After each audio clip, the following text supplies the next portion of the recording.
안녕하십니까. 아름다운 소리책방입니다.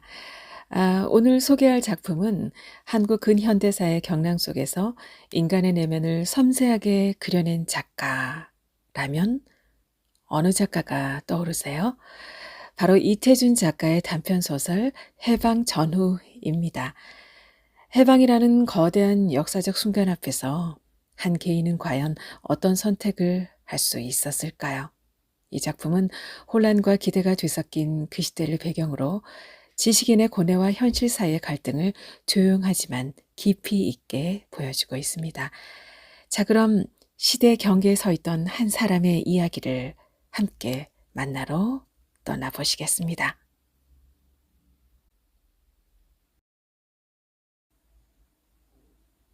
해방 전후 한 작가의 수기 이태준. 호출장이란 것이 너무 자극적이어서 시달서라 이름을 바꾸었다고 하나, 무슨 이름에 쪽지든 그 긴치 않은 심부름이란 듯이 파출소 순사가 거만하게 던지고 간 본서의 출두 명령은 한결같이 불쾌한 것이었다. 현 자신보다도 먼저 얼굴빛이 달라지는 아내에게는 을의 건으로 심상한 체하면서도 속으로는 정도 이상 불안스러워 오라는 것이 내일 아침이지만 이 길로 가 진작 때우고 싶은 것이, 그래서 이날은 아무 일도 손에 잡히지 않고 밥맛이 없고 설치는 밤잠에 꿈자리조차 뒤숭숭한 것이 소심한 편인 현으로는 호출장 때나 시달서 때나 마찬가지곤 했다. 현은 무슨 사상가도 주의자도 무슨 전과자도 아니었다.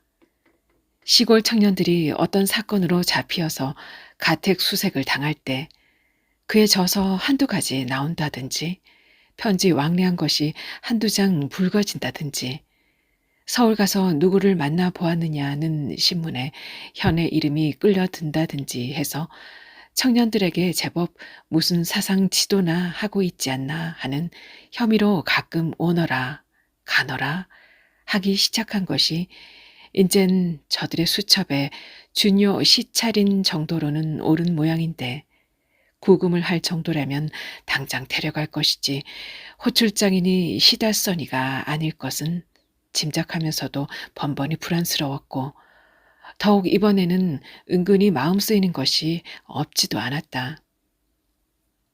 일반 지원병 제도와 학생 특별 지원병 제도 때문에 뜻 아닌 죽음이기보다 뜻 아닌 살인, 살인이라도 내 민족에게 유일한 희망을 주고 있는 중국이나 영미나 소련의 우군을 죽여야 하는, 그리고 내 몸이 죽되 원수 일본을 위하는 죽음이 되어야 하는 이 모순된 범민으로 행여나 무슨 해결을 얻을까 해서 더듬고 더듬다가는 한낱 소설가인 현을 찾아와 준 청년도 한둘이 아니었다. 현은 하루 이틀 동안에 극도의 신경쇠약이 된 청년도 보았고, 다녀간 지 한 주일 뒤에 자살하는 유서를 보내온 청년도 있었다. 이런 심각한 민족의 번민을 현은 제 몸만이 학병 자신이 아니라 해서 혼자 뒷날을 사려해 가며 같은 불행한 형제로서의 울분을 절제할 수는 없었다.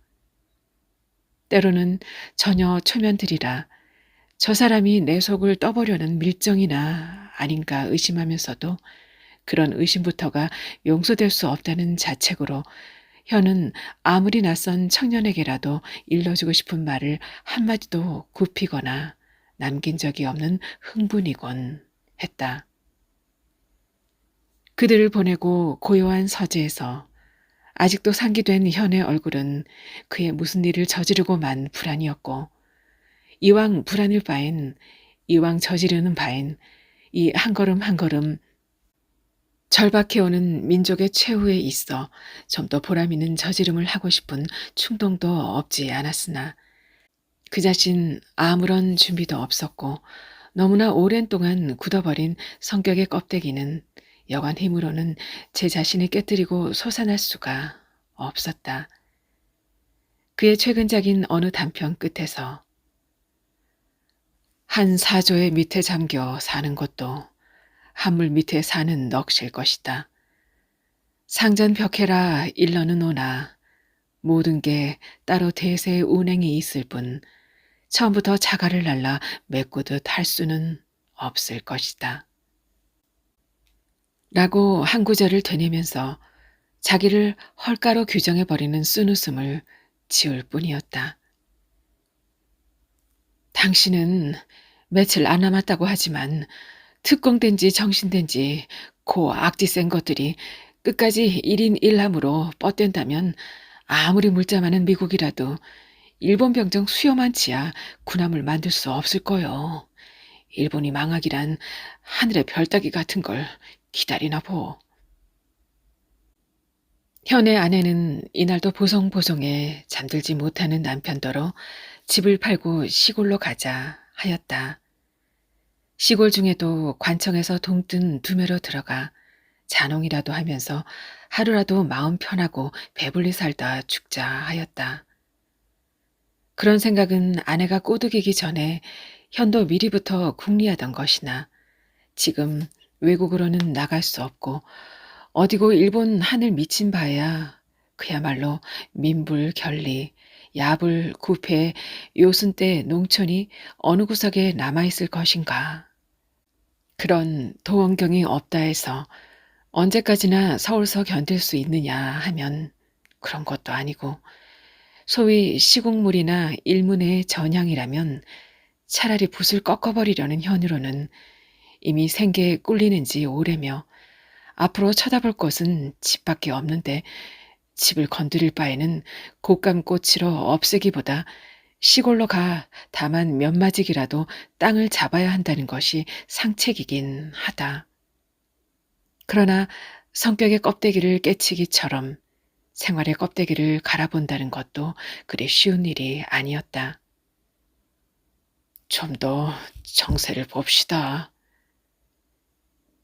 이것이 가족들에게 무능하다는 공격을 1년이나 두고 받아오는 현의 태도였다. 동대문서 고등계의 현의 담임인 쓰루다 형사는 과히 인상이 험한 사나이는 아니다. 저희 주인만 없으면 먼저 조선말로 별일은 없습니다만 또 오시래 미안합니다. 좀 인사도 하곤 하는데 이날은 대박 이마에 옴팍 눈인 주임이 딱 뻗치고 앉아있어 쓰르다까지도 현에 한참씩이나 수그리는 인사는 본체 안 하고 눈짓으로 옆에 놓인 의자만 가리키었다. 현은 모자가 아직 그들과 같은 국방부 아님을 민망히 주무르면서 단정히 앉았다. 형사는 무엇 쓰던 것을 한참 만에야 끝내더니 요즘 무엇을 하느냐 물었다. 별로 하는 일이 없노라 하니 무엇을 할 작정이냐 따진다. 글쎄요. 하고 없는 정을 잇는 듯이 웃어 보이니 그는 힐끗 저의 주임을 돌아보았다. 주임은 무엇인지 서류에 도장 찍기에 골똘해 있다. 형사는 그제야 무슨 뚜껑이는 서류를 끄집어내어 뚜껑으로 가리고 저만 들여다보면서 이렇게 물었다. 시국을 위해 왜 아무것도 안 하십니까? 나 같은 사람이 무슨 힘이 있습니까? 그러지 말고 뭘 좀 하십시오. 사실인즉 도 경찰부에서 현 선생 같으신 몇 분에게 시국에 협력하는 무슨 일 한 것이 있는가, 또 하면서 있는가, 장차 어떤 방면으로 시국 협력의 가능성이 있는가, 생활비가 어디서 나오는가, 이런 걸 조사해 올리란 긴급 지시가 온 겁니다. 글쎄 올시다. 하고 현은 더욱 민망해 쓰르다의 얼굴만 쳐다보는 수밖에 없었다. 그래도 뭘 하신다고 보고가 돼야 좋을걸요? 그 하기 쉬운 창신 왜 안 하시나요? 수속이 힘들어 못하는 줄로 딱해하는 쓰르다에게 현은 역시 이것에 관해서도 대답할 말이 없었다. 우리 따위 하층 경관이야 뭘 알겠습니까만 인전 누구 한 사람 방관적 태도는 용서되지 않을 겁니다. 잘 보신 말씀입니다. 현은 우선 이번에 호출도 그 강압관념에서 불안해하던 구금이 아닌 것만 다행히 알면서 우물쭈물 하던 끝에 그렇지 않아도 뭘 한 가지 해보려던 참입니다. 좋도록 보고해 주십시오. 하고 물러나왔고 나오는 길로 그는 어느 출판사로 갔다. 그 출판사의 주문이기보다 그곳 주간을 통해 나온 경무국의 지시라는 그뿐만 아니라 문인 시국 강연회 때 혼자 조선말로 했고 그나마 마지못해 춘향전 한 구절만 읽은 것이 군에서 말썽이 되니 이것으로라도 얼른 한 가지 성의를 보여야 좋으리라는 대동아 정기의 번역을 현은 더 망설이지 못하고 맡은 것이다. 심란한 남편의 심정을 동정의 아내는 어느 날보다도 정성 들여 깨끗이 치운 서재에 일본 신문에 기리누키를 한 뭉텅이 쏟아 놓을 때 현은 일찍 자기 서재에서 이처럼 지저분함을 느껴본 적이 없었다. 철 알기 시작하면서부터 구력만으로 살아온 인생 40. 사랑의 연락도 청춘의 영광도 예술의 명예도 우리에게는 없었다. 일본의 패전기라면 몰라 일본의 유리한 전기를 내 손으로 주무르는 건 무엇 때문인가? 현은 정말 살고 싶었다. 살고 싶다기보다 살아 견뎌내고 싶었다. 조국의 적일 뿐 아니라 인류의 적이요 문화의 적인 나치스의 타도를 오직 사회주의에 기대하던 독일의 한 시인은 모로토프가 히틀러와 악수를 하고 독소 중립 조약이 성립되는 것을 보고는 그만 단순한 생각에 절망하고 자살하였다 한다. 그 시인의 판단은 경솔하였던 것이다. 지금 독소는 싸우며 있지 않은가. 미, 영, 중도 일본과 싸우며 있다. 연합군의 승리를 믿자. 정의와 역사의 법칙을 믿자. 정의와 역사의 법칙이 인류를 배반한다면 그때는 절망하여도 늦지 않을 것이다. 현은 집을 팔지는 않았다. 구라파에서 제2전선이 아직 전개되지 않았고 태평양에서 일본군이 아직 라바오를 지킨다고는 하나 멀어야 2, 3년이겠지 하는 심산으로 집을 최대 한도로 잡혀만 가지고 서울을 떠난 것이다. 그것 공의를 아는 것이 발현으로 강원도 어느 산읍이었다. 철도에서 80리를 버스로 들어오는 곳이요. 예전엔 현감이 있던 곳이나 지금은 면소와 주재소뿐의 한적한 구읍이다. 어느 시골서나 공의는 관리들과 무관하니 무엇보다 그 덕으로 징용이나 면할까 하며 다음으로 잡곡의 소산진이 식량 해결을 위해서요. 그리고는 가까이 임진강 상류가 있어 낚시질로 세월을 기다릴 수 있음도 현에 그곳을 택한 이유의 하나였다.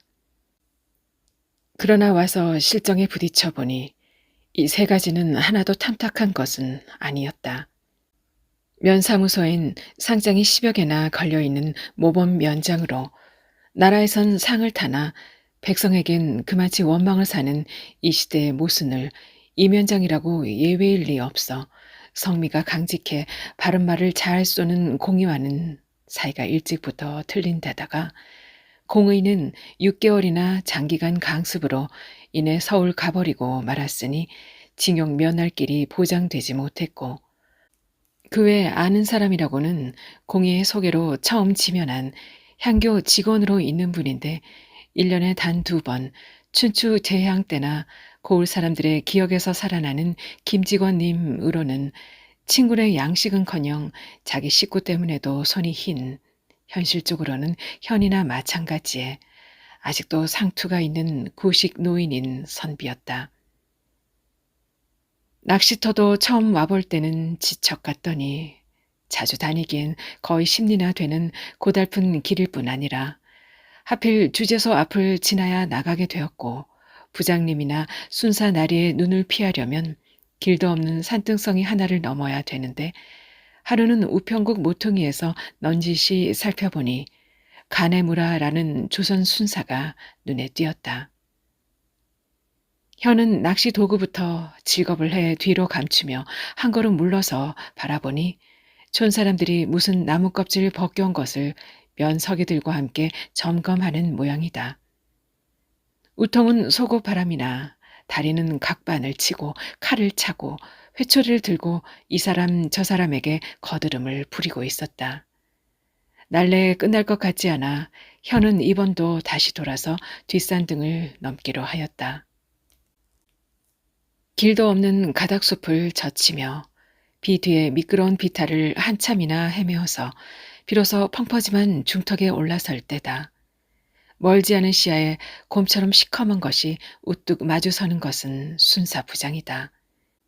혀는 산짐승에게보다 더 놀라 들었던 두 손의 낚시 도구를 이번에는 펄썩 놓아 버리었다. 당신 어디 가오? 현의 눈에 부장은 눈까지 부릅뜨는 것으로 보였다. 네, 바람 좀 쏘이러요.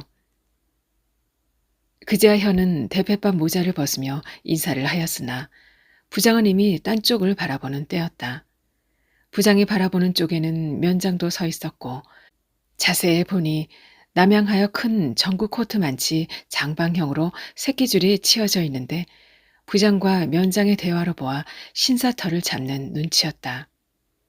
현은 말뚝처럼 우뚝이 섰을 뿐 어찌해야 좋을지 몰랐다.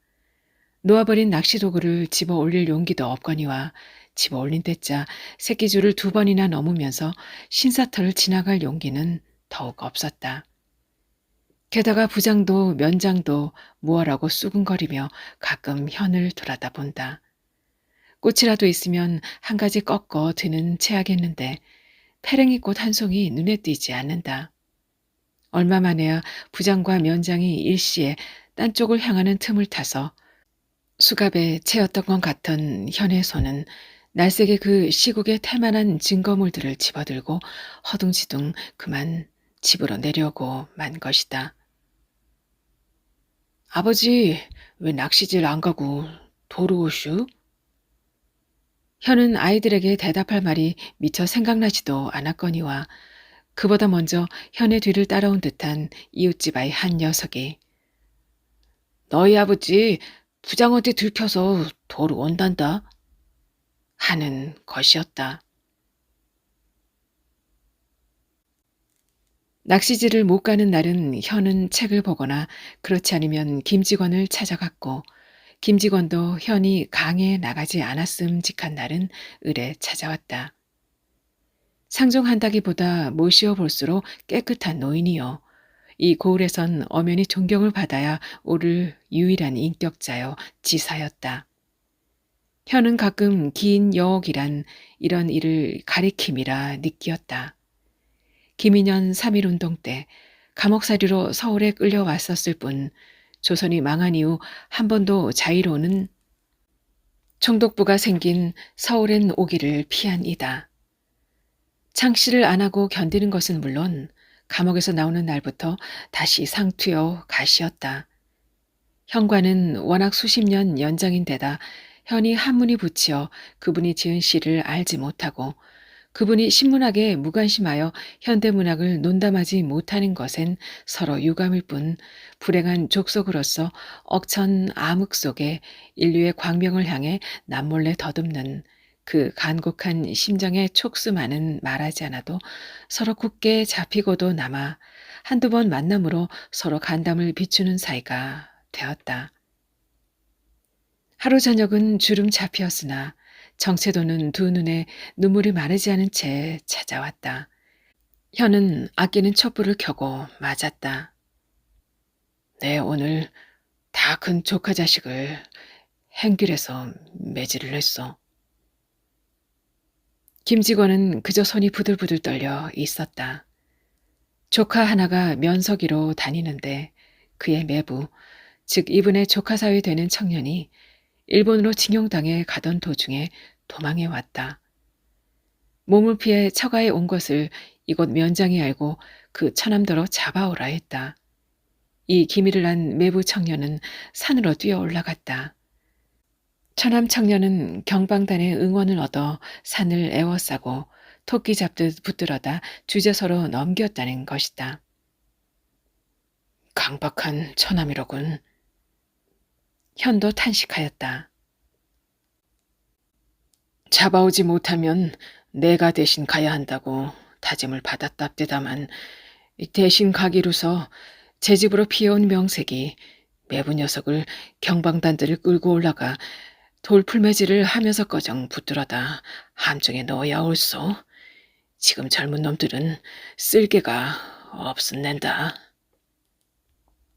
그러니 지금 세상에 부모기론이 그걸 어떻게 공공연히 책망하십니까? 분에 견딜 수가 있어? 면서서 나오는 놈을 노상이면 어떻소? 잠자코 한참 대설대가 끊어져 나가도록 해주었지요. 맞는 제 놈도 까닭을 알게고 보는 사람들도 아는 놈은 알았겠지만 알면 대사요. 이날은 현도 우울한 일이 있었다. 서울 문인보국회에서 문인걸기대회가 있으니 올라오라는 전보가 온 것이다. 현에게는 엽서 한 장이 와도 먼저 알고 있는 주재소에서 장문 전보가 온 것을 모를 리 없고 일본 제국의 흥망이 절박한 이때 문인들의 걸기대회 밤낮 낚시질만 다니는 이자가 응하느냐 안 응하느냐는 주재소뿐 아니라 일본인이요 방공 감시초장인 우평국장까지도 흥미를 가진 듯 현의 딸아이가 저녁 때 편지 붙이러 나갔더니 너희 아버지 내일 서울 가느냐 묻더라는 것이다. 김직원은 처음엔 현더러 문인 걸기대회에 가지 말라 하였다. 가지 말라는 말을 들으니 현은 가지 않기가 도리어 겁이 났다. 그랬는데 다음날 두 번째 또 그 다음날 세 번째 좌우간 답전을 하라는 독촉 전보를 받았다. 이것을 안 김직원은 그날 일찍이 현을 찾아왔다. 우리 따위 노혼한 것들이야. 새 세상을 만난들 무슨 소용이리까만 현공 같은 젊은이는 어떡하든 부지했다가 그의 한몫 맡아주시오. 그러자면 웬만한 일이건 과히 뻗대지 맙시다. 칭용만 먼헐 도리를 해요. 그리고 이날은 가네무라 순사가 나타나서 이틀밖에 안 남았는데 언제 떠나느냐. 떠나면 여행 증명을 해가지고 가야 하지 않느냐. 만일 안 떠나면 참석 안 하는 이유는 무엇이냐. 나중에는 서울 가면 자기 회중식의 수선을 좀 부탁하겠다 하고 갔다. 현은 역시 살고 싶다. 또 한 번 비명을 하고 하루를 앞두고 가네무라 순사의 수선할 시계를 맡아가지고 구준비 뿌리는 날 서울 문인보국회로 올라온 것이다. 현에게 전보를 3번씩이나 진 것은 까닭이 있었다. 얼마 전에 시국 협력을 달갑게 여기지 않는 중견층 7, 8인을 문인보국회 간부급 몇 사람이 정보 과장과 하루 저녁에 합석을 알선한 일이 있었는데 그날 저녁에 현만은 참석하지 못했으므로 이번 대회에 특히 순서 하나를 맡기게 되면 현을 위해서도 생색이려니와 그 간부급 몇 사람의 성의도 드러나는 것이었다. 현더러 소설부를 대표해 무슨 진언을 하라는 것이었다.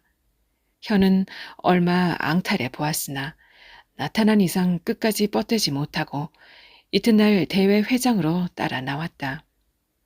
부민관인 회장의 광경은 어마어마하였다. 모두 국민복의 예장을 찾고 총독부 무슨 각하, 조선군 무슨 각하, 예복에 군복에 서슬이 푸르렀고 일본 작가의 누구, 만주국 작가의 누구, 조선 문단 생긴 이후 첫 어마어마한 집회였다. 현은 시골서 낚시질 다니던 진흙 묻은 우쩌고리에 바지 많은 플라넬을 입었으나 국방색도 아니요 각반도 치지 않아 자기의 복장은 시국 색조에 너무나 무감각했음이 변명할 여지가 없게 되었다. 그러나 갑자기 변장할 도리도 없어 그대로 진행되는 절차를 바라보는 동안 현은 차차 이 대회에 일종 흥미도 없지 않았다. 현이 한동안 시골서 붕어나 보고 꾀꼬리나 듣던 단순해진 눈과 귀가 이 대회에서 다시 한번 선명하게 느낀 것은 파쇼 국가의 문화 행정의 야만성이었다. 어떤 각하 짜리는 심지어 히틀러의 말 그대로 문화란 일단 중지했다가도 필요한 때엔 일조일석에 부활시킬 수 있는 것이니 문학이건 예술이건 전쟁 도구가 못 되는 것은 아낌없이 박멸하여도 좋다 하였고 문화의 생산자인 시인이며 평론가며 소설가들도 이런 무장 각하들의 웅변에 박수 갈채할 뿐 아니라 다투어 일어서 쓰러져가는 문화의 옹호이기보다는 관리와 군인의 저속한 비위를 할기에만 혓바닥에 침을 말리었다. 그리고 현의 마음을 측은케 한 것은 그 핏기 없고 사려윈 만주국 작가의 서투른 일본말로의 축사였다.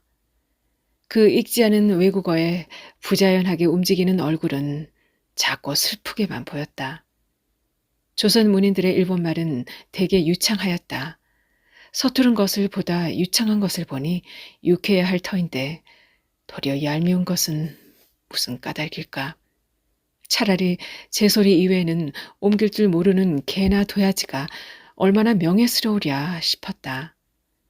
약소민족은 강대민족의 말을 배우기 시작하는 것부터가 비극의 감수였던 것이다. 그렇다고 해서 그러면 일본 작가들의 축사나 주장은 자연스럽게 보이고 옳게 생각되느냐 하면 그것도 아니었다. 현의 생각은 일본인 작가들의 행동이야말로 이해하기에 곤란하였다. 한때는 유정열 같은 사람은 동포여, 군국주의를 버리라. 약한 자를 학대하는 것은 일본의 명예가 아니다. 끝까지 이 인륜을 유린할 때는 세계가 일본의 적이 될 것이니 그때는 망하는 것이 조선이 아니라 일본이 아닐 것인가. 하고 외치었고 한때는 히틀러가 조국이 없는 유태인들을 추방하고 진시황처럼 법문 용례를 빙자해 철학, 문학을 불지를 때 이것에 제법 항의를 결의한 문화인들이 일본에도 있지 않았는가. 그들은 지금 무엇을 하고 찍소리도 없는 것인가. 조선인이나 만주인의 경우보다는 그래도 조국이나 저희 동족의 진정한 사랑과 의견을 외칠 만한 자유와 의무는 남아있지 않을 것인가. 진정한 문화인의 양심이 아직 일본에 있다면 조선인과 만주인의 불평을 해결은커녕 위로조차 아니라 불평할 줄 아는 그 본능까지 마비시키려는 사이비 종교가 많이 쏟아져 나오고 저희 민족 문화의 한 발원지라고도 할 수 있는 조선의 문화나 예술을 보호는 못할 망정 야만적 관료의 앞잡이가 되어 조선의 말살과 긴치 않은 동조론이나 국민극의 앞잡이 따위로나 나와 돌아다니는 꼴들은 반세기 일본 문화란 너무나 허무한 것이 아닌가. 물론 그네들도 양심 있는 문화인은 상당한 순환일 줄은 안다. 그러나 너무나 태평무사하지 않은가. 이런 생각에서 펀뜩 박수 소리에 놀라는 현은 차츰 자기도 등단해야 될 그 만주국 작가보다 더 비극적으로 얼굴의 근육을 경련시키면서 내용이 더 구린 일본어를 배설해야 될 것을 깨달을 때 또 여태껏 일본 문화인들을 비난하며 있던 제 속을 들여다볼 때 내 자신은 무엇냐, 내 자신은 무엇하러 여기와 앉아 있는 거냐. 현은 무서운 꿈속이었다. 뛰어도 그 자리에만 있는 꿈속에서처럼 현은 길을 쓰고 뛰듯해서 겨우 자리를 일어섰다. 일어서고 보니 걸음은 꿈과도 달라 옮겨지었다. 모자가 남아있는 것도 의식 못하고 현은 모든 시선이 올가미를 던지는 것 같은 회장을 슬그머니 빠져나오고 말았다. 어찌 될 것인가.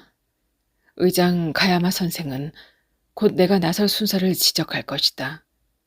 문인 복육회 관부들은 그 어마어마한 고급 관리와 고급 문인들의 앞에서 창시안한 내 이름을 외치면서 찾을 것이다. 위에서 누가 내려오는 소리가 난다. 우선 현은 변소로 들어섰다. 내려오는 사람은 절거덕절거덕 칼소리가 났다. 바로 이 부민관 식당에서 언젠가 한번 우리 문인들에게 너희가 황국 시민으로서 충성하지 않을 때는 이 칼이 너희 목을 용서하지 않을 것이다 하던 그도 우리 동포인 무슨 중좌인가 그자인지도 모르는데 절거덕 소리는 변소로 들어오는 눈치다. 현은 얼른 대변소 속으로 들어섰다. 한참 만에야 소변을 끝낸 칼소리의 주인공은 나가버리었다. 그러나 그 뒤를 이어 이내 다른 구두 소리가 들어선다. 누구이든 이 속을 엿볼 리는 없을 것이나 현은 그 시골서 낚시질을 가던 길 산등성이에서 순사부장과 닭들이었을 때처럼 꼼짝 못하겠다. 변기는 씻겨 내려가는 시기나 상당한 무더위로 독하도록 불결한 내다. 현은 담배를 꺼내 피워 물었다. 아무리 유치장이나 감방 속이기로 이다지 좁고 이다지 더러운 공기는 아니리라 싶어 사람이 드나드는 곳이고 용무 이외에 머무르기 힘든 곳은 변소 속이라 느낄 때 현은 쓴웃음도 나왔다. 먼 3층 위에선 박수 소리가 울려왔다. 그리고는 조용하다. 조용해진 지 얼마 만에야 현은 밖으로 나왔다. 그리고 맨머리 바람인 채 다시 한번 될 때라 되어라 하고 시내에서 그중 동뜬 성북동에 있는 친구에게로 달려오고 만 것이다. 어찌되었든 현이 서울 다녀온 보람은 없지 않았다. 깔끔하여 인사도 제대로 받지 않으려던 가네무라 순사가 시계를 고쳐다 준 이후로는 제법 상냥해졌고 우편국장, 순사부장, 면장들이 문인대회에서 전보를 3번씩이나 쳐서 불러간 현을 그전보다는 약간 평가를 높이 하는 듯 저희 편에서도 자진의 인사를 보내게쯤 되어 이제는 그들이 보는데도 낚싯대를 어여시 들고 지나다니게쯤 되었다. 낚시질은 현이 사용하는 도구나 방법이 동양 것이어서 그런지는 몰라도 역시 동양적인 소견법의 하나 같았다. 곤드레가 그린 듯이 소식 없기를 오랠 때에는 그대로 강 속에 마음을 둔 채 졸고도 싶었고 때로는 거친 목소리나마 한가락 노래도 흥얼거리고 싶은 것인데 이런 때는 신시보다는 시조나 한시를 읊는 것이 제격이었다. 소연의 산각, 관루사 종연, 관서제조리, 청소낙화전, 봉박칭빈리, 신안호 산선, 신참조 어사, 월반체 강변. 현이 이곳에 와서 무엇이고 군소리 내고 싶을 때 즐겨 읊조리는 한시다. 한 번은 김직원과 글씨 이야기를 하다가 고비 이야기가 나오고 나중에는 심심하니 동구에 늘어선 현관비들이나 구경 가자고 나섰다. 거기서 현은 가장 첫머리에 선 대산 강진의 비를 그제야 처음 보았고 이조말 사가시의 계승자라고 하는 시인 대산이 한때 이곳 현감으로 왔던 사적을 반겨 놀라지 않을 수 없었다. 그 길로 김직원 댁으로 가서 두 권으로 된 이 대산집을 빌려오다 보니 중년작은 거의가 이 산읍에 와서 지은 것이며 현이 가끔 올라가는 만경산이며 낚시질 오는 용구소며 여조 유신 허모가와 은둔에 있던 곳이라는 드문동이며 진작 이 시인 현감의 시제에 오르지 않은 구석이 별로 없다. 그는 일찍부터 출제 산수향, 독서 송계림의 한퇴지의 유풍을 사모하여 이런 산수향에 수정되어 왔음을 만족해야 한 듯하다. 새 우지는 소리 속에 책을 읽고 꽃 흩는 나무 앞에서 백성의 시비를 가리는 것이라든지 녹은 저거나 몸 한가한 것만 신선이어서 새로 낚시꾼들에게 끼어 한 달이면 반은 강변에서 지내는 것을 스스로 호강스러워 예찬한 노래다. 벼슬살이가 이러할진된 도연명인들 굳이 평택령을 버렸을 리 없을 것이다. 몸이야 관직에 매었더라도 음풍영월만 할 수 있으면 문학이었고 굳이 관대를 끄르고 전원에 돌아갔을 때 역시 음풍영월만이 문학이긴 마찬가지였다. 관서 제조리, 청소 낙화전. 이런 운치의 정치를 못 가져봄은 현대 정치인의 불행이라 할 수 있을 것이다. 그러나 다시 이런 운치 정치로 살 수 있는 세상이 올 수 있을 것인가? 음풍영월만으로 소견 못하는 것이 현대문인의 불행이기도 할 것이다. 그러나 마찬가지로 음풍영월이 문학일 수 있는 세상이 다시 올 수 있을 것인가? 아니 그런 세상이 올 필요나 있으며 또 그런 것이 현대 정치가나 예술가의 과연 흠모하는 생활이며 명예일 수 있을 것인가? 현은 무시로 대산의 시를 입버릇처럼 읊조리면서도 그것은 한낱 왕조시대의 고완품을 애모하는 것 같은 취미요. 그것이 곧 오늘 자기 문학 생활에 관련성을 가진 것이라고는 생각되지 않았다. 그렇다고 내 자신이 걸어온 문학의 길은 어떠하였는가? 봉건시대의 소견문학과 얼마만한 차이를 가졌는가? 현은 이것을 붓을 멈추고 자기를 전망할 수 있는 이 피난처에 와서야 또는 강대상 같은 전세대 시인의 작품을 읽고야 비로소 반성하는 것은 아니었다. 현의 아직까지의 작품 세계는 대개 신변적인 것이 많았다. 신변적인 것에 즐겨 한계를 둔 것은 아니나 계급보다 민족의 비애에 더 솔직했던 그는 계급에 편향했던 좌익엔 차라리 반감이었고 그렇다고 일제 조선민족 정책에 정면 충돌로 나서기에는 현만이 아니라 조선 문학의 진용 전체가 너무나 미약했고 너무나 국제적으로 고립해 있었다. 가끔 품속에 서린 현실자로서의 고민이 불끈거리지 않았음은 아니나 가혹한 검열제도 밑에서는 오직 인종하지 않을 수 없었고 따라 채관의 세계로 밖에는 열릴 길이 없었던 것이다. 자, 이젠 무엇을 어떻게 쓸 것인가? 일본이 망할 것은 정한 이치다. 미리 준비를 하자. 만일 일본이 망하지 않는다면 조선은 문학이니 문안이가 문제가 아니다. 조선말은 그의 우리 민족에게서 떠나고 말 것이니 그때는 말만이 아니라 민족 자체가 성격적으로 완전히 파산되고 마는 최후인 것이다. 이런 끔찍한 일본 군국주의의 음모를 역사는 과연 일본에게 허락할 것인가? 현은 아내에게나 김직원에게는 멀어야 이제부터 1년이란 것을 누누이 역설하면서도 정작 저 혼자 따져 생각할 때는 너무나 정보에 어두워 있으므로 막연하고 불안하였다. 그러나 파시즘의 국가들이 이기기나 하면 어쩌나 하는 불안은 이내 사라졌다. 무솔리니의 실각, 제2전선의 전개, 사이판의 함락, 일본 신문이 전하는 것만으로도 전쟁의 대세는 이미 결정되어 있었다. 그렇다고 현은 붓을 들 수는 없었다. 자기는 쓰기는커녕 남의 것을 읽는 것조차 마음은 여유를 주지 않았다. 강가에 앉아 관서 제조리, 청소 낙화전은 읊조릴 망정, 태서 대가들의 역작 명편은 도무지 머릿속에 들어오지 않아 다시 읽는 전쟁과 평화를 1년이 걸려도 하고는 그에 못다 읽고 말았다. 집엔 들어서기만 하면 쌀 걱정, 나무 걱정, 방바닥 뚫어진 것, 부엌 불편한 것, 신발 없는 것, 옷감 없는 것, 약 없는 것, 나중엔 3년은 견딜 줄 예산한 집 잡힌 돈이 1년이 못다 되어 바닥이 났다. 징용도 아직 보장이 되지 못하였는데 남자 60세까지의 국민의용대의 법령이 나왔다. 하루는 주재소에서 불렀다.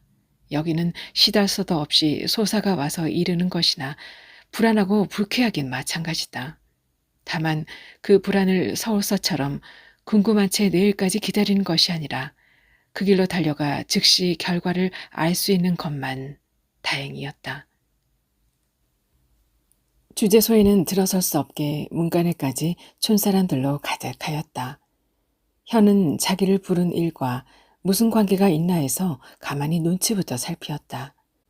농사지은 밀, 보리는 종자도 남기지 않고 모조리 걷어들여오고 이름만 농가라고 배급은 주지 않으니 무얼 먹고 살라느냐.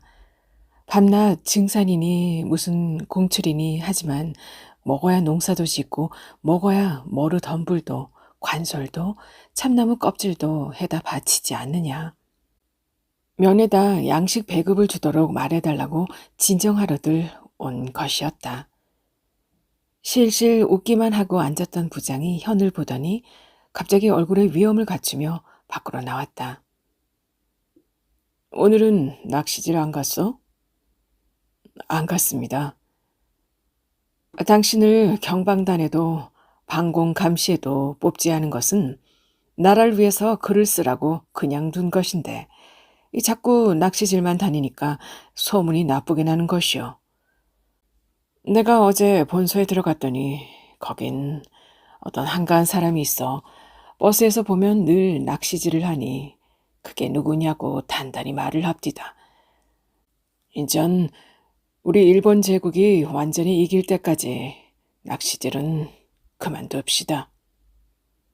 현은 그렇습니까? 미안합니다. 하는 수밖에 없었다. 그리고 당신은 출정 군인이 있을 때마다 여기서 장행회가 있는데 한 번도 나오지 않지 않았어? 미안합니다. 앞으론 나오겠습니다. 현은 몹시 우울했다. 첫 장마 지난 후 고기들이 살도 올랐고 떼지어 활발히 이동하는 것도 이제부터다. 1년 중 강물과 제일 즐길 수 있는 당절에 그만 금족을 당하는 것이었다. 낚시도구는 꾸려 선반에 얹어두고 자연 김직원과나 자주 만나는 것이 일이 되었다. 만나면 자연 시국 이야기요. 시국 이야기면 이미 독일도 결단 났고 일본도 벌써 적을 오키나와까지 맞아들인 때라 자연이 낙관적 관찰로서 조선 독립의 날을 꿈꾸는 것이었다. 국호가 고려국이라고 그러셨나? 현이 서울서 듣고 온 것을 한번 김직원에게 이야기한 적이 있다. 고려 민국이랍디다. 어째 고려라고 했으리까? 외국에는 조선이나 대한보다는 고려로 더 알려졌기 때문인가 봅니다. 직원님께서는 무엇라 했으면 좋겠습니까? 그까지 국호야 뭐래든 얼른 독립이나 됐으면 좋겠어. 그래도 이왕이면 우리는 대한이랬으면 좋을 것 같아. 대한, 그것도 이점 아래 와서 망할 무렵에 잠시 정했던 이름 아닙니까? 그렇지요. 신라나 고려나처럼 한때 그 조정이 정했던 이름이죠. 그렇다면 지금 다시 이왕시대가 아닐 바엔 대한이란 거야 무의미하지 않습니까? 잠시 생겼다 망했다 한 나라 이름들은 말씀대로 그때그때 조정이나 임금 마음대로 갈았지만 애초부터 우리 민족의 이름은 조선이 아닙니까? 참 그러리다. 사기에도 고조선이니 위만조선이니 하고 조선이란 이름이야 흠뻑 올라죠. 그런데 나는 말이야. 하고 김직원은 누워서 피우던 담뱃들을 놓고 일어서며 난 그전대로 국호도 대한 임금도 영친왕을 모셔내다 장가나 조선 부인으로 다시 듭시게 해서 이 전주이씨 왕조를 다시 한번 모셔보고 싶어 하였다. 전조가 그다지 그리우십니까? 그립다 뿐이겠어. 우리 따위 필부가 무슨 불사이군이라서 보다도 외놈들 보는데 대한 그대로 광복을 해가지고 이번엔 고놈들을 한번 안갚음을 해야 하지 않겠소? 김직원께서 이제 일본으로 총독 노릇을 한번 가보시렵니까?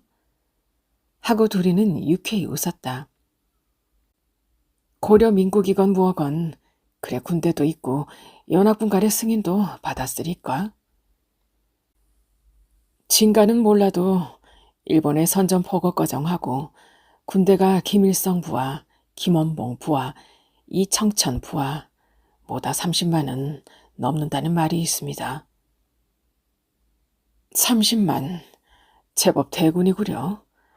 옛날엔 10만이라도 대병인데 이제 독립이 돼가지고 우리 정부가 환국할 땐 참 장관이겠어. 참 오래 산 보람이 있으려나 보. 하고 김직원은 다시 담배를 피워 물었다. 그리고 그 피어오르는 연기 속에서 30만 대병으로 호위된 우리 정부의 복식 찬란한 헌원 장부들의 환상을 그려보는 것이었다.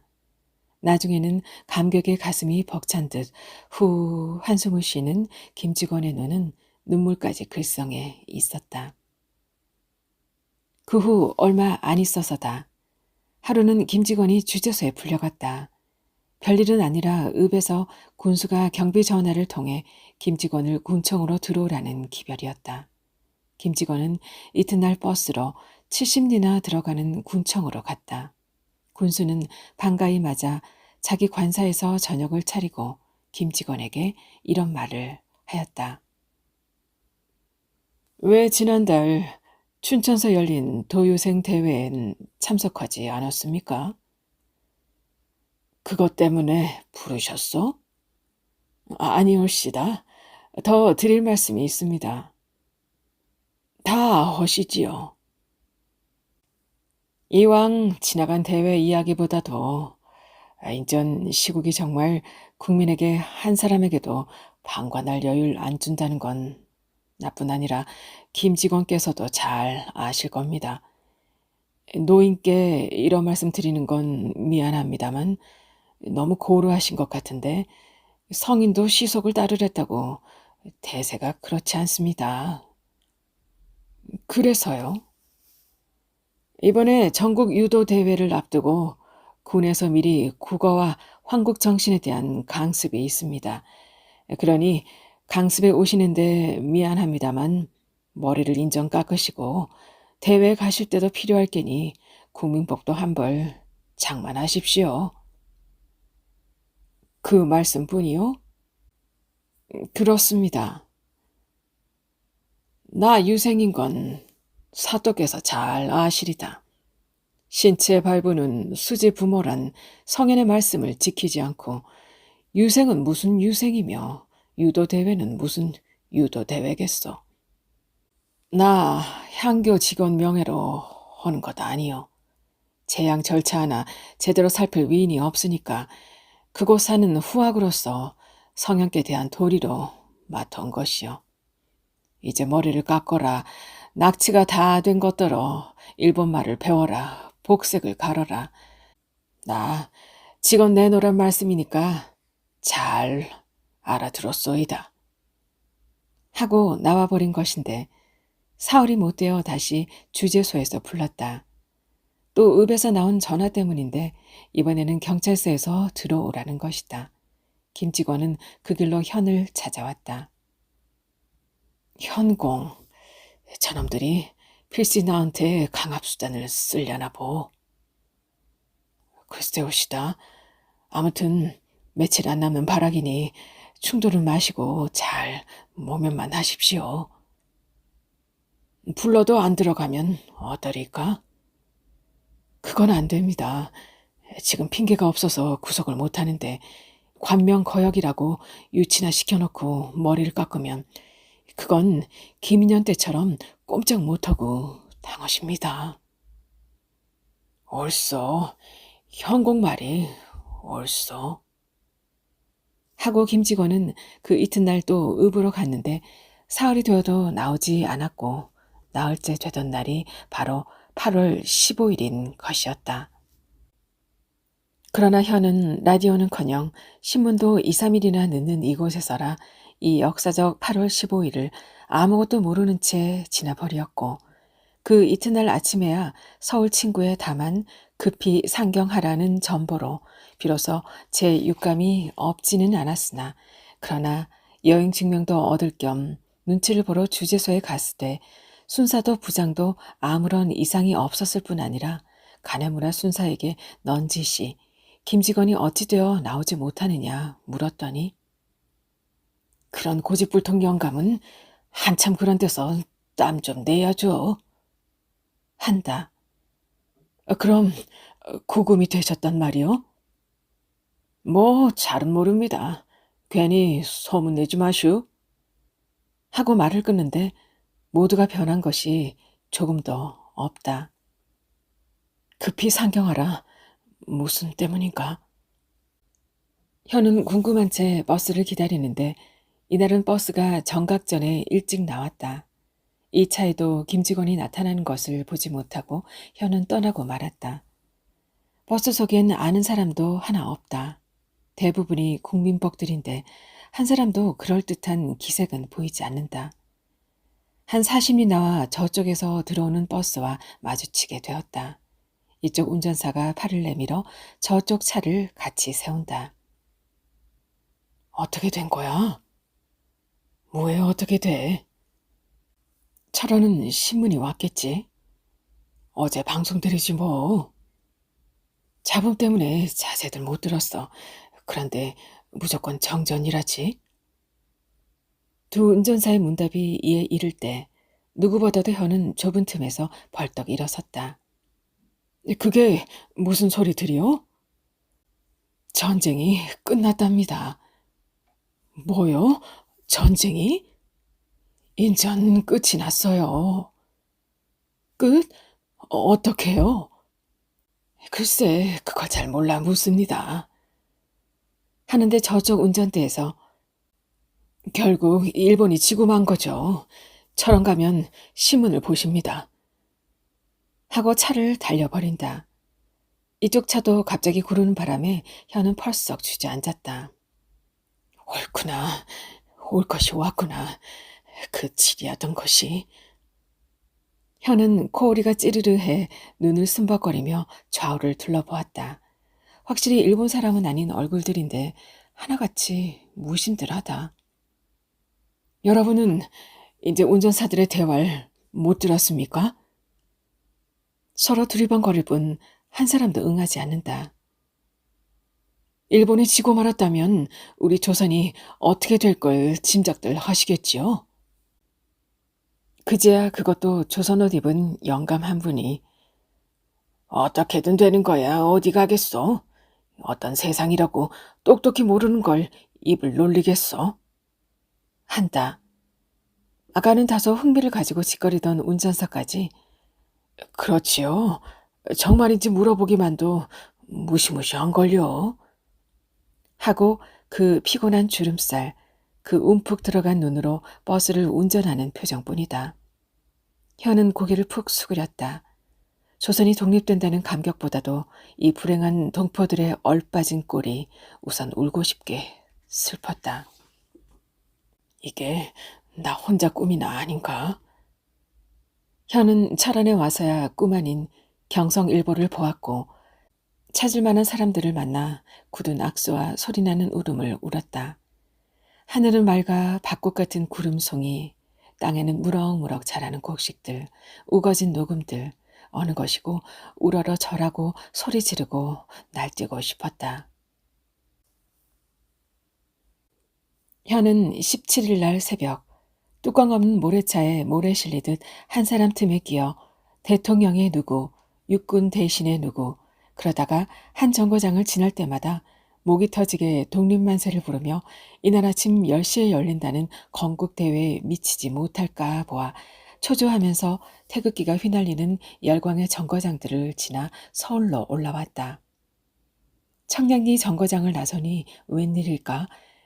기대와는 달리 서울은 사람들도 냉정하고 태극기조차 보기 드물다. 시내에 들어서니 도골은 일본 군인들이 일촉즉발의 예리한 무장으로 거리마다 목을 지키고 경성일보가 의연히 태연자역한 논조다. 현은 전보쳐준 친구에게로 달려갔다.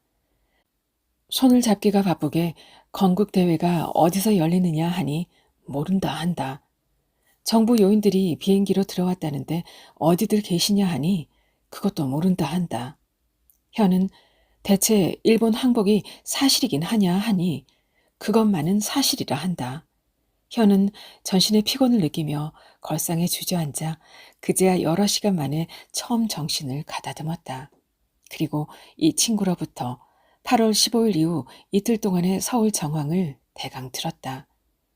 현은 서울 정황에 불쾌하였다. 총독부와 일본 군대가 여전히 조선 민족을 명령하고 앉았는 것과 해외에서 임시정부가 오늘 아침에 들어왔다.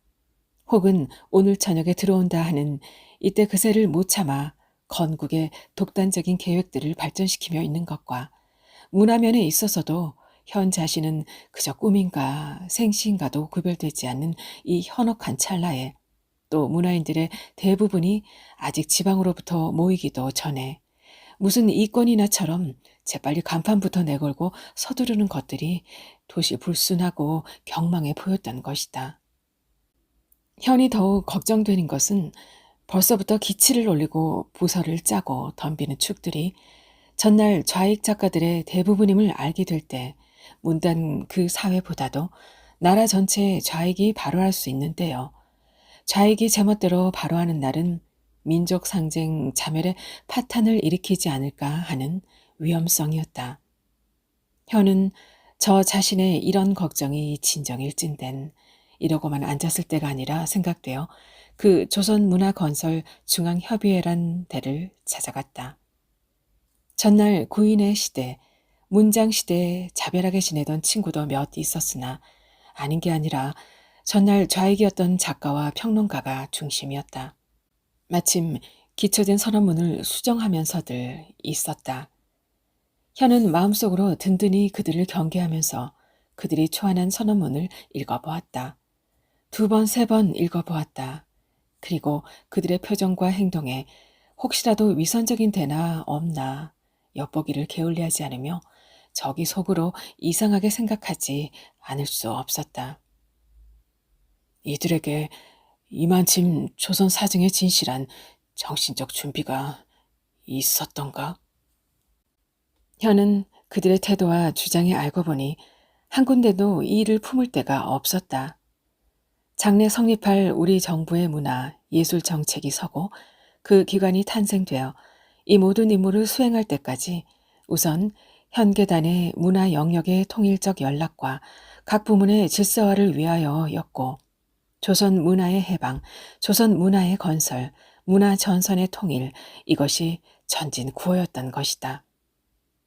좌우를 막론하고 민족이 나아갈 노선에서 행동 통일부터 원칙을 삼아야 할 것을 현은 무엇보다 긴급으로 생각한 것이요.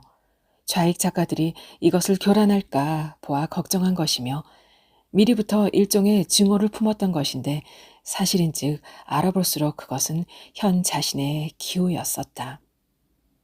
아직 이 이상 구치안이 있을 수도 없는 때이나 이들로서 계급혁명의 선수를 걸지 않는 것만은 이들로는 주저나 자중이 아니라 상당한 자기 비판과 국제 노선과 조선 민족의 관계를 심사숙고한 연후가 아니고는 이처럼 일견 단순해 보이는 태도나 원칙만은 만족할 리가 없을 것이었다. 현은 다행한 일이라 생각하고 즐겨 그 선언에 서명을 같이 하였다. 그러나 도시 마음이 놓이지는 않았다. 모든 권력은 인민에게로 이런 깃발과 노래는 이들의 회관에서 거리를 향해 나부끼고 울려나왔다. 그것이 진리이긴 하나 아직 민중의 귀에만은 이른 것이었다. 바다 위로 신기루같이 황홀하게 떠들어올 나라나 대안이나 정부나 영웅들을 고대하는 민중들은 저희 차례에 갈 권리도 거부하면서까지 화려한 환상과 감격에 더 사무쳐 있는 때이기 때문이다. 현 자신까지도 모든 권력은 인민에게로 가 이들이 민주주의자로서가 아니라 그전 공산주의자로서의 습성에서 외침으로만 보여질 때가 한두 번 아니었고 위고 같은 이는 이미 전 세대에 있어 국민보다 인민에게를 부르짖은 것을 생각할 때 오늘 우리의 이 시대, 이 처지에서 인민에게란 말이 그다지 새롭거나 위험스럽게 들릴 것도 아무것도 아닌 줄 알면서도 현은 역시 조심스러웠고 또 현을 진실로 아끼는 친구나 선배 대부분이 현이 이들의 진영 속에 섞인 것을 은근히 염려하는 것이었다. 그런데다 객관적 정세는 날로 복잡다단해졌다. 임시정부는 민중이 꿈꾸는 것 같은 위용은커녕 개인들로라도 쉽사리 나타나주지 않았고 북쪽에서는 소련군이 일본군을 여지없이 무찌르며 조선인의 골수에 사무친 원한을 충분히 이해해서 외적에 대한 철저한 소탕을 개시한 듯 들리나 미국군은 조선 민중의 기대는 모른 척하고 일본인들에게 관대한 삐라부터를 뿌리어 아직도 총독부와 일본 군대가 조선 민중에게 보아라, 미국은 아직 일본과 상대이지 너희 따위 민족은 문제가 아니다 라는 자세를 부리기 좋게 하였고 우리 민족 자체에서는 인민공화국이란 장래 해외 세력과 대립의 예감을 주는 조직이 나타났고 조선문화건설 중앙협의회와 선명히 대립하여 플로레타리아 예술연맹이란 좌익 문학인들로만으로 문화운동 단체가 기어이 일어나고 말았다. 이 프로예맹이 대도함에 있어 현은 물론 문협에서들은 겉으로는 역사나 시대는 그네들의 존재 이유를 따로 허락지 않을 것이다 하고 비웃어버리려 하나 속으로는 문화전선 통일에 성실하면 성실한 많지 무엇보다 먼저 해결하지 않으면 안 될 당면 과제의 하나였다. 현이 더욱 불쾌한 것은 프로예맹의 선언 강령이 문협 것과 별로 다를 것이 없는 점이요. 그렇다면 과거의 좌익 작가들이 과거의 자기들과 대립 존재였던 현을 책임자로 한 문학건설본부에 들어있기 싫다는 표시로도 생각할 수 있는 점이다. 하루는 우익측 몇 친구가 프로 예명의 출연을 기다리었다는 듯이 곧 현을 조용한 자리에 이끌었다. 당신의 진위는 우리도 모르지 않소. 그러나 급기야 당신이 거기서 못 배겨 나리다. 수포에 돌아가리다. 결국 모모들은 당신 편이기보단 프로 예명 편인 것이오. 나중에 당신만 지붕 쳐다보는 꼴이 될 것이니 진작 나와 우리끼리 따로 모입시다. 무엇하러 서로 어성버성한 속에서 창피만 보고 계시오? 현은 그들에게 이 기회에 신중히 생각할 여지가 있다는 것만은 수긍하고 헤어졌다. 바로 그 다음 날이다. 좌익 대중단체 주최의 데모가 종로를 지나게 되었다. 연합국기 중에도 맨 붉은 기뿐이여 행렬에서 부르는 노래도 적기가다. 거리에 섰던 군중들은 모두 이 데모에 냉정하다.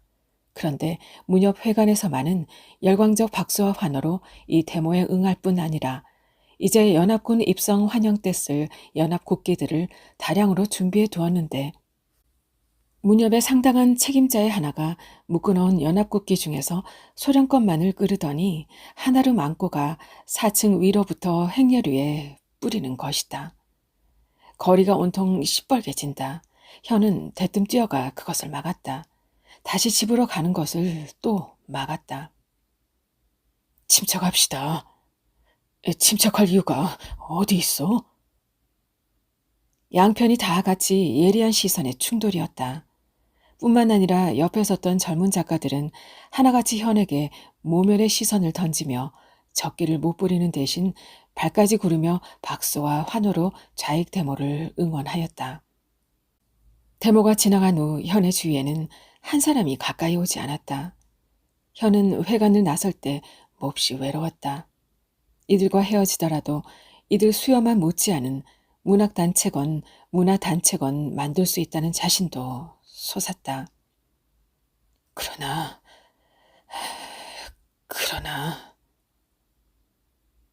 현은 밤새도록 궁리했다. 그 이튿날은 회관에 나오지 않았다. 마음에 맞는 친구끼리만? 그런 구심적인 행동이 이 거대한 새 현실에서 어떤 결과를 가져올 것인가? 새조선의 자유와 독립은 대중의 자유와 독립이라야 한다. 그들이 대중운동에 그처럼 열성인 것을 나는 모리해는커녕 도리어 그것을 배우고 그것을 추진시키는데 티끌만치라도 이바지하려는 것이 내 양심이다.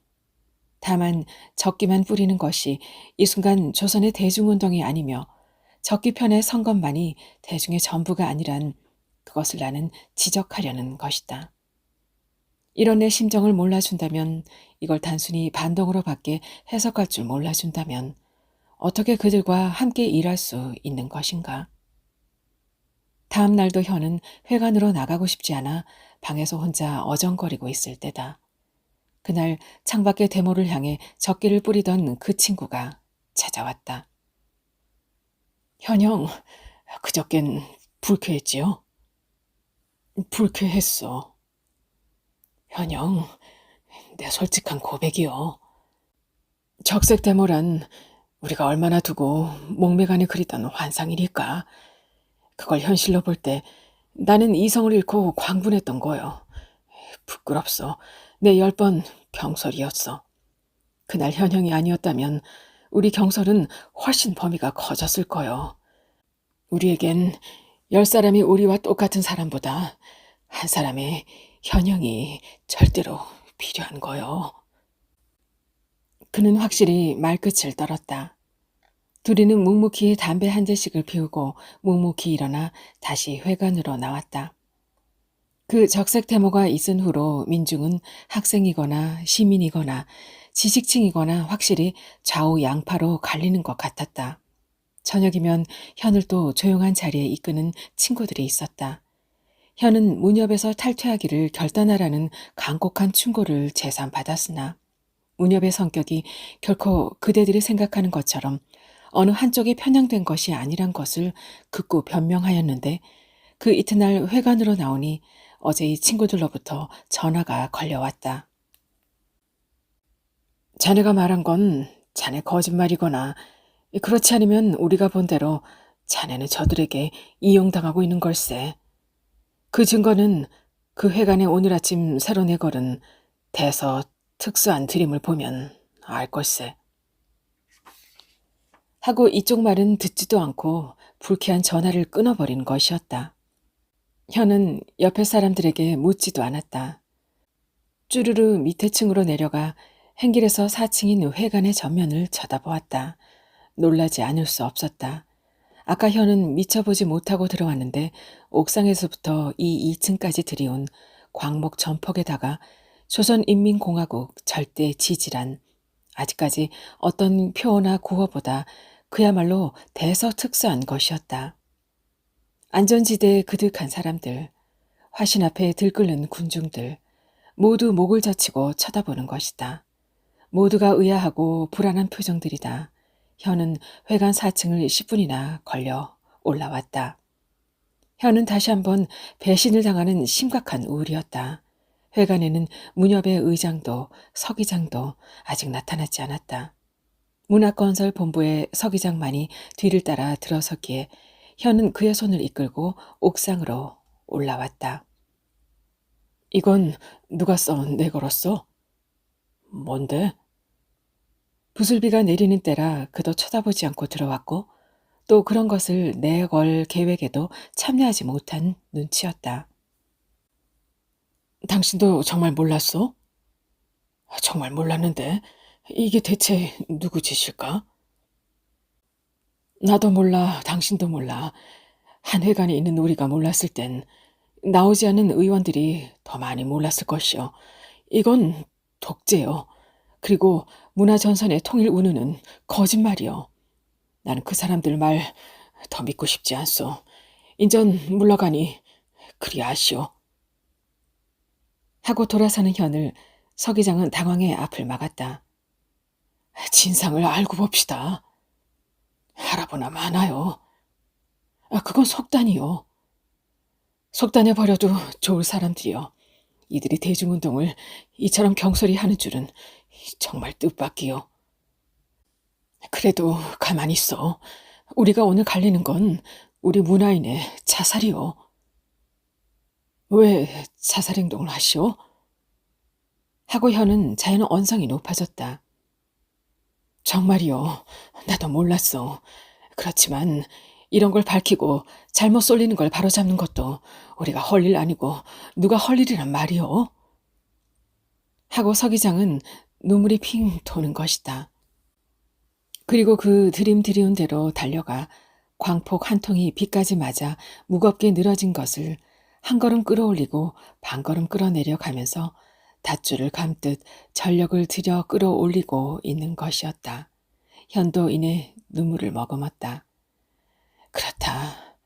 나 하나 등신이라거나 이용을 당한다거나 그런 조소를 받는 것이 문제가 아니다. 그런 것에나 신경을 쓰는 건 나 자신 불성실한 표다. 현은 뛰어가 서기장과 힘을 합쳐 그 무거운 드림을 끌어 올리었다. 나중에 알고 보니 문협의 의장도 서기장도 다 모르는 일이었다. 다만 서기 국원 하나가 조선이 어떤 이름이 되든 인민의 공화국이어야 한다는 여론이 이 회관 내에 있어옴을 알던 차 인민공화국이 발표되었고 마침 미술부 선전대에서 또 무얼 그릴 것이 없느냐 주문이 있기에 그런 드림이 의뢰 필요하려니 지레 짐작하고 제 마음대로 원고를 써보낸 것이요.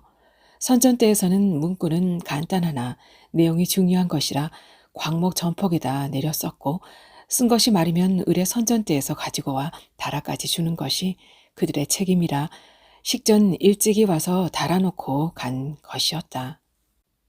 아침 8시부터 11시까지 3시간 동안 걸린 이 간단한 드림은 석 달 이상을 두고 변명해 오는 것이며 그것 때문에 문협 조직체가 적지 않은 타격을 받은 것도 사실인 것이다.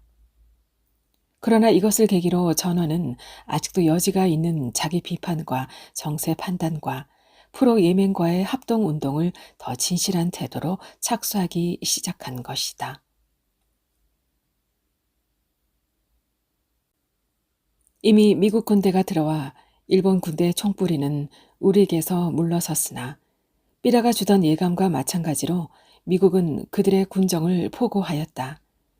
정당은 누구든지 나타나란 바람에 하룻밤 사이에 5, 60의 정당이 꾸미어졌고 이승만 박사가 민족에 미칠 듯한 환호 속에 나타나 무엇보다 조선 민족이기만 하면 우선 한데 뭉치고 보자는 주장에 그 속에 틈이 있음을 엿본 민족 반역자들과 몰입애들이 다시 활동을 일으키어 뭉치는 것은 박사의 진위와는 반대의 효과로 일제시대 비행기 회사 사장이 새로 된 것이라는 국립항공회사에도 부사장으로 나타나는 것 같은 일례로 민심은 집중이 아니라 이산이요 신념이기보다 회의의 편이 되고 말았다. 민중은 애초부터 자기 자신들의 모든 권익을 내어 던지면서까지 사모하고 환상하던 임시정부라 이제야 비록 자격은 개인으로 돌아왔더라도 그 후의 기대와 신망은 그리로 쏠릴 길밖에 없었다. 그러나 개인이나 단체나 습관이란 이처럼 숙명적인 것일까? 해외에서 다녀간 민중을 가져보지 못한 임시정부는 해내에 들어와서도 화신앞 같은 데서 석유 상자를 놓고 올라서 민중과 이야기할 필요는 조금도 느끼지 않고 있었다. 인권과 대립만이 예각화되고 38선은 날로 조선의 허리를 졸라만 가고 느는 건 강도요 올라가는 건 물가요 민족의 장기간 흥분하였던 신경은 쇠약할 대로 쇠약해만 가는 차에 탁치 문제가 터진 것이다. 누구나 할 것 없이 그만 냉정을 잃고 말았다. 여기저기서 탁치 반대의 아우성이 일어났다. 현도 몇 친구와 함께 반탁 강연에 나갔고 그의 강연 원고는 어느 신문에 게재도 되었다. 그러나 현은 아니 현만이 아니라 적어도 그날 현과 함께 반탁 강연에 나갔던 친구들은 하나같이 어정쩡했고 이내 후회하지 않을 수 없었다. 탁치 문제란 그렇게 간단히 규정할 것이 아님을 차츰 깨닫게 되었는데 이것을 제일 먼저 지적한 것이 조선 공산당으로 그들의 치밀한 관찰과 정확한 정세 판단에는 감사하나 삼상회담 지지가 공산당에서 나왔기 때문에 일부의 오해를 더 사고 나아가선 정권 싸움의 재료로까지 악용당하는 것은 불행 중 거듭 불행이었다. 착취 문제는 우리 너무 경솔했어. 적지 않은 과오야. 과오? 그러나 지금 조선민족의 심리론 그닥 큰 과오라고는 할 수 없지. 또 민족적 자존심을 이만침을 표현한 것도 좋고. 글쎄, 내용을 알고 자존심만 표현하는 것과 내용을 모르고 허탕 날뛰는 것과는 방법이 다를 거 아니냐 말이야. 그렇지. 조선 민족에게 단기만 있고 정치적 통찰력이 부족하다는 게 드러나니 자존심은 늘 무슨 자존심이냐 말이지. 과오 없이 어떻게 일하오? 레닌 같은 사람도 과오 없인 일 못한다고 했고, 과오가 전혀 없는 사람은 일 안 하는 사람이라 한 거요. 우리 자신이 깨달은 이상 이 미묘한 국제 노선을 가장 효과적이게 계몽에 힘쓸 것 뿐이요. 현사건 회관에서 이런 이야기들을 하고 앉았을 때다. 이런 데는 어울리지 않은 웬 갓쓴 노인이 들어선 것이다. 오! 현은 뛰어 마중 나갔다. 해방 이후 현의 뜻 속에 있어 무시로 생각나던 김직원의 상경이었다. 직원님, 현 선생, 근력 좋으셨습니까? 저 와서 이렇게 서울 구경 왔소이다. 그러나 38 이북에서라 보행과 화물 자동차에 시달려 그런지 몹시 필요하고 쇠약해 보였다. 언제 오셨습니까? 어제 왔지요. 어디서 유하셨습니까? 참, 오는 길에 철원 들러 댁에서들 무고하신 거 배웠지요. 매우 오시고 싶어들 나옵디다. 현의 가족들은 그간 철원으로 나왔을 뿐 아직 서울엔 돌아오지 못하고 있는 것이었다. 잘들 있으면 그만이죠. 현공이 그저 객지시기에 다른데 6월꽃부터 정하고 오늘 찾아왔지요. 그래, 얼마나들 수고하시오? 저희야 무슨 수고를 할 게 있습니까? 이번에 누구보다도 직원님께서 얼마나 기쁘실까 하고 늘 한번 뵙고 싶었습니다. 그리고 그때 읍내 가셔선 과욕 보시지나 않으셨습니까? 하마터면 상투가 잘릴 뻔했는데 다행히 모면했소이다. 참 반갑습니다. 마침 점심때도 되고 조용히 서로 수레도 하고 싶어 현은 김직원을 모시고 어느 구석진 음식점으로 나왔다. 현공, 그간 많이 변하셨다고요? 제가요? 소문이 매우 변하셨다고들. 글쎄요. 현은 약간 우울했다. 현은 벌써 이런 경험이 한두 번째 아니기 때문이다. 해방 이전에는 막역한 직이어서 일조 유사한 때는 물을 것도 없이 동지일 것 같던 사람들이 해방 후 특히 정치적 동향이 보수적인 것과 진보적인 것이 뚜렷이 갈리면서부터는 말 한두 마디에 벌써 딴 사람처럼 서로 경원이 생기고 그것이 대뜸 우정에까지 거리감을 자아내는 것을 이미 누차 맛보는 것이었다. 현공, 네? 조선민족이 대한독립을 얼마나 갈망했어. 임시정부 들어서길 얼마나 연연절절히 고대했어. 잘 압니다. 그런데 어쩌자고 우리 현공은 공산당으로 가셨어?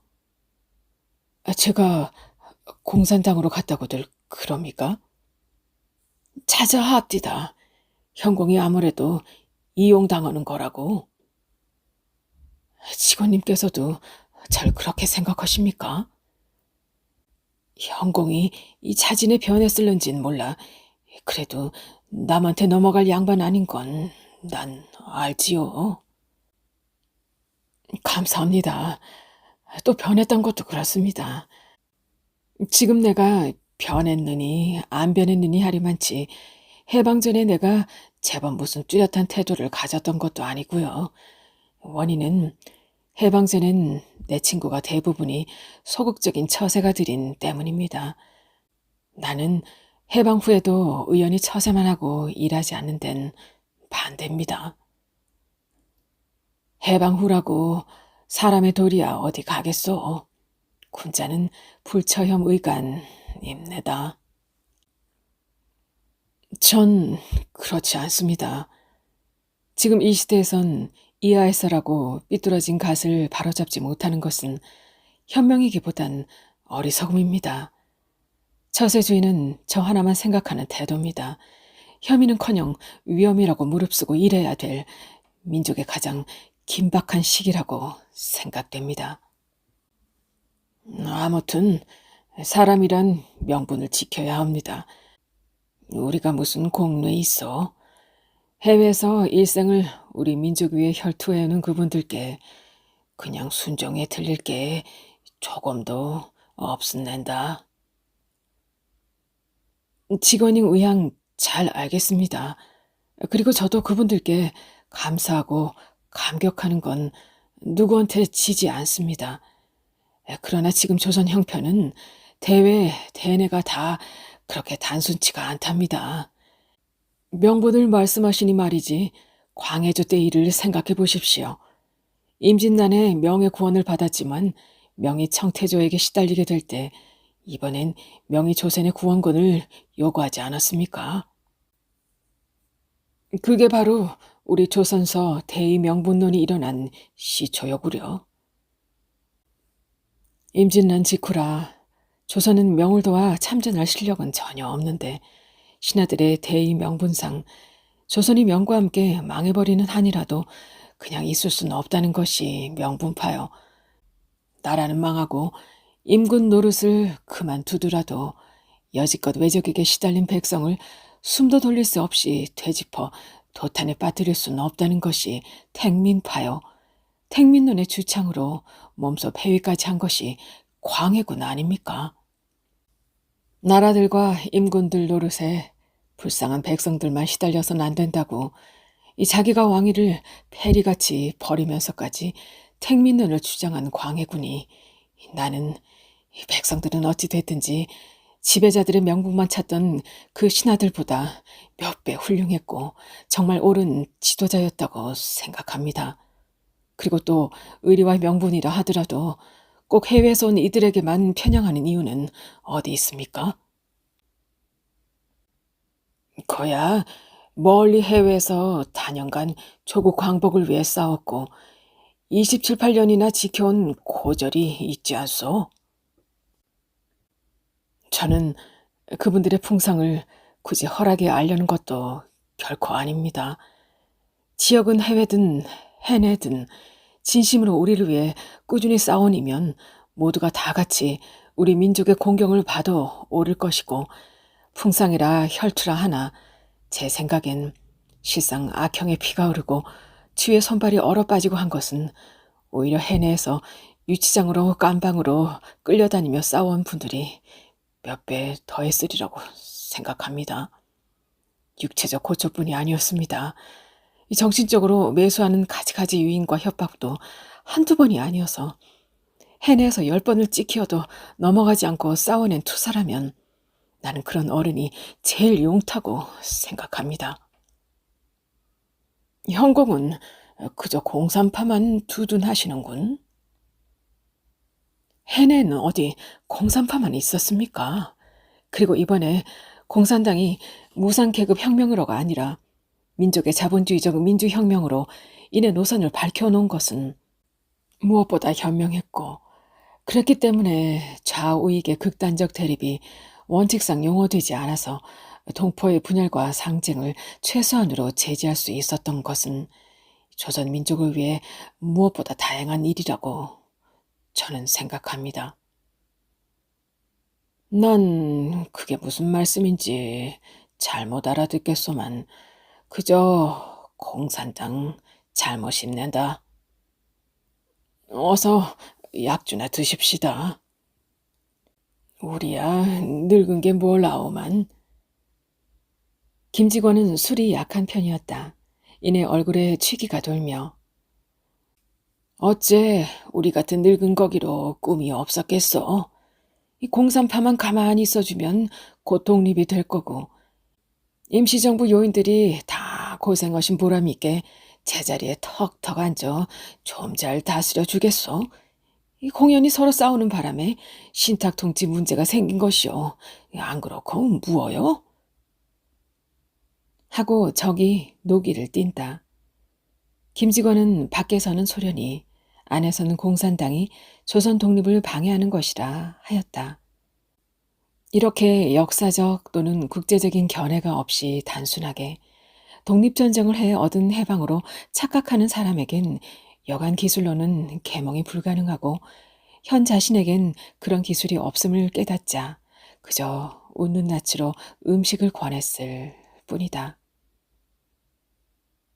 어째 당신은 탁치받기를 즐기시오? 하였다. 즐기는 게 아닙니다. 그러면 즐겁지 않은 것도 임정에서 반탁을 하니 임정에서 하는 건 덮어놓고 반대하기 위해서 나중엔 탁치거지를 지지한단 말이지요. 직원님께서도 상당히 과격하십니다. 그려. 아니, 다산 목숨이 그러면 삼국 외성한테 매수돼서 탁치지지에 잠자코 끌려가야 옳소? 그건 좀 과하신 말씀이고, 저는 그럼 장래가 많아서 무엇에 팔려서 삼상회담을 지지하는 걸로 보십니까? 그 말에는 대답이 없으나 김직원은 현의 태도에 그저 못마땅한 눈치만은 노고라 하면서 있었다. 현은 되도록 흥분을 피하며 우리 민족의 해방은 우리 힘으로가 아니라 국제사정의 영향으로 되는 것이니까 조선 독립은 국제성의 지배를 벗어날 수 없는 것, 삼상회담의 지지는 탁치 자청이나 만족이 아니라 하나는 자본주의 국가요, 하나는 사회주의 국가인 미국과 소련이 그 세력의 선봉들을 맞댄 데가 조선이라 국제 간에 공개적으로 조선의 독립과 중립성이 보장되어야지 급히 이름만 좋은 독립을 주어놓고 소련은 소련대로, 미국은 미국대로, 중국은 중국대로 정치, 경제 모두가 미약한 조선의 지하 외교를 시작하는 날은 다시 이조 말의 아간 파천식의 고륙 상쟁과 멸망의 길밖에 없다는 것. 그러니까 모처럼 얻은 자유를 완전 독립에까지 국제적으로 보장되는 길을 택할 수밖에 없다는 것. 이왕조의 대안이 독립전쟁을 해서 이긴 것이 아닌 이상 대한하고 전제 제국시대의 회고감으로 민중을 현혹시키는 것은 조선 민족을 현실적으로 행복되게 지도하는 태도가 아니라는 것. 지금 조선을 남북으로 갈라 진주에 있는 미국과 소련은 무엇으로 보나 세계에서 가장 실제적인 국가들인 많지 조선 민족은 비실제적인 환상이나 감상으로가 아니라 가장 과학적이요 세계사적인 확실한 견해와 준비가 없이는 그들에게 적정한 응수를 할 수 없다는 것. 현은 제주껏 역설해 보았으나 해방 이전에는 현 자신이 긴 여옥이라 예찬한 김직원은 지금에 와서는 돌과 같은 완강한 머리로 조금도 현의 말을 이해하려 하지 않고 다만 같은 조선 사람인데 대안을 비판하는 것만 탐탁치 않았고 그것은 반드시 공산주의의 농간이라 자가류의 해석을 고집할 뿐이었다. 그 후 한동안 김직원은 현에게 나타나지 않았다. 현도 바쁘기도 했지만 더 김직원에게 성의도 나지 않아 다시는 찾아가지도 못하였다. 탁치 문제는 조선 민족에게 정치적 시련으로 너무 심각한 것이었다. 오늘 반탁 시위가 있으면 내일 삼상회담 지지 시위가 일어났다. 그만 군중은 충돌하고 지도자들 가운데는 이것을 미끄러 정권 싸움이 악날에 갔다. 결국 해방 전에 있어 민족 순환의 십자가를 졌던 학병들이 요행 죽지 않고 살아온 그들 속에서 이번에도 이 불행한 민족 시련의 십자가를 지고 말았다. 이런 우울한 하루였다. 현의 회관으로 김직원이 나타났다. 오늘 시골로 떠난다는 것이었다. 점심이나 같이 자시러 나가자 하니 그는 전과 달리 굳게 사양하였고 아래층까지 따라 내려오는 것도 굳게 막았다. 전날 정리로 보아 작별만은 하러 들렀을 뿐 현의 대접이나 인사는 긴치 않게 여기는 듯하였다. 언제 서울 또 오시렵니까? 이런 서울 오고 싶지 않소이다. 시골 가서도 그 두문동 구석으로나 들어가겠소. 하고 뒤도 돌아보지 않고 분연히 층계를 내려가고 마는 것이었다. 현은 잠깐 멍청이 섰다가 바람도 쏘일 겸 옥상으로 올라왔다. 미국군의 지프가 물매미 떼처럼 서물거리는 사이에 김직원의 흰 두루마기와 검은 갓은 그 영자 너무나 표표함이 있었다. 현은 문득 청조 말의 학자 왕고규의 생각이 났다. 그가 일본에 와서 명곡에 대한 강연이 있을 때 현도 들으러 간 일이 있는데 그는 청나라식으로 도야지 꼬리 같은 편발을 그냥 들이우고 있었다. 일본 학생들은 킬킬 웃었으나 그의 전조에 대한 충의를 생각하고 나라 없는 현은 눈물이 날 지경으로 왕고규의 인격을 우러러 보았었다.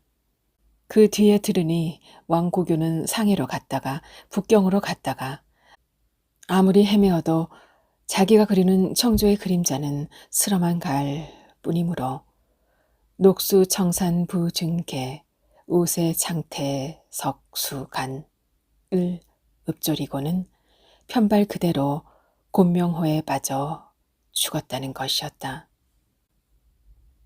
이제 생각하면 청나라를 깨뜨린 것은 외적이 아니라 저희 민족, 저희 인민의 행복과 진리를 위한 혁명으로였다. 한 사람 군주에게 연연히 바치는 뜻깔도 갸륵한 바 없지 않으나 왕고규가 그 정성, 그 목숨을 혁명을 위해 돌렸던들 그것은 더 큰 인생의 뜻이요, 더 큰 진리의 존엄한 목숨일 수 있었을 것 아닌가.